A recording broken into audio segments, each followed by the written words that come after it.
elə insanlar da var ki, hər hansısa dünyavi bir ləzzətin ləzzət olduğunu bilmir.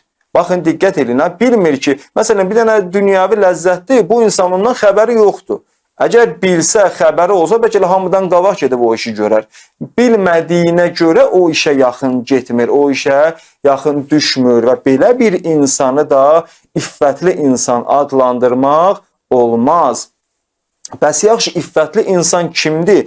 Kimə iffətli insan deyilir?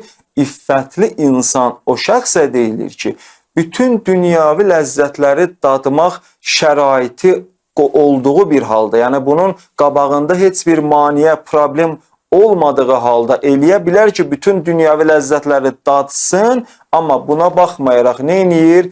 O ləzzətlərdən ağlın sözünə qulaq asaraq üz çevirir, Allaha xatir bu şeylərdən çəkinir. Baxın, əsl iffətli, həyalı insan belə insana deyilir.